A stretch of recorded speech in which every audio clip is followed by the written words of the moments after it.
Alright, so we want to do another example on free fall. And what we want to look at in this example is we want to pretend that we're standing on the edge of a cliff. Yay! What we're going to do this time is we're going to take our trusty pumpkin, drop our pumpkin off the cliff.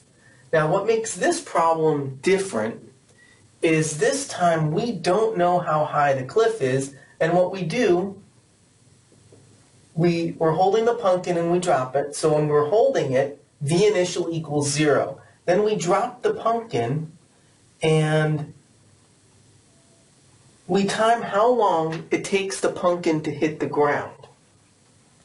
So let's say the pumpkin takes 6 seconds to hit the ground. So we time how long the pumpkin takes to hit the ground, and the drop time is 6 seconds. What we want to know is how high is the cliff and how fast was the pumpkin moving before it hit the ground. We started drawing our picture. We labeled the fact that whenever we're going to drop something and let it free fall, we know that the initial velocity is 0. We know the time, the delta t, is 6 seconds. We know our acceleration is equal to g, and in this case, because it's downward, it's negative 9.8.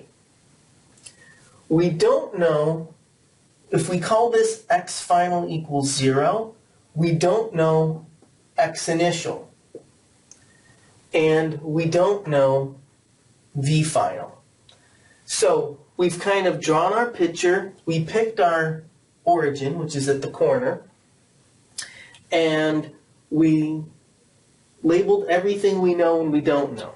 So now what we do is we look at our equations that we have, and we have the fact that v final is equal to v initial plus a delta t. We have v final squared is equal to v initial squared plus 2a delta x. And we have x final is equal to x initial plus vi delta t plus 1/2 a delta t squared. So we have our three equations and we say, okay, well the first one is how high is the cliff? So what can we do to solve for how high is the cliff? Well, this one doesn't have anything with height. This one has something with change of height, but we don't know v final. So if we had v final, we then could determine, we could use this one to get delta x. We can use this one to get delta x as well, because this one only requires a and delta t.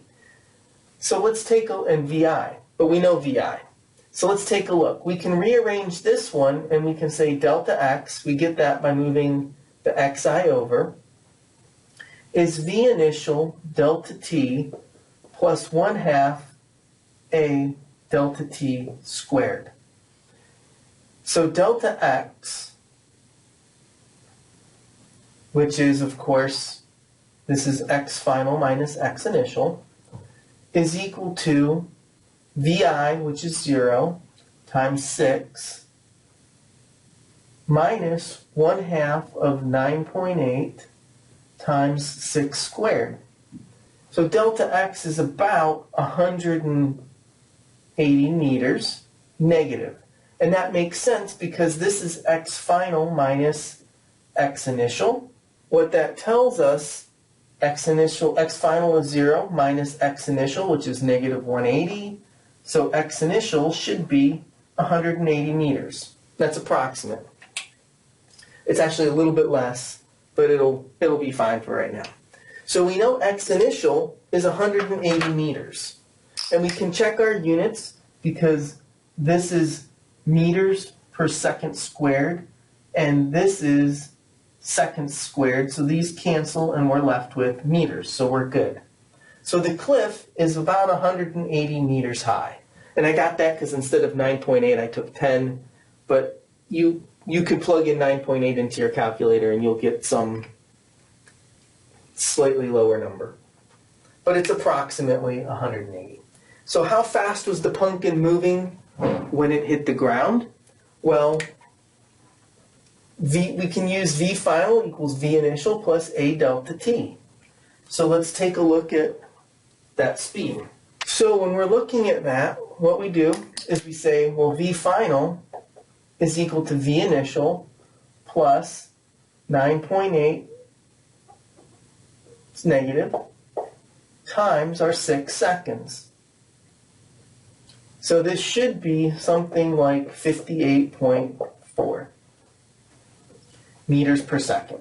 And we get that because this is meters per second squared times a second, so that cancels one of the second. Our velocity should be negative 58.4 meters per second.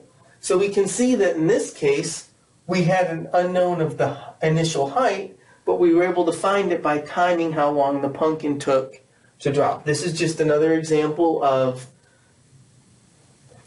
free fall where we're given some different unknowns, where we're given some different information and we have different unknowns to solve for.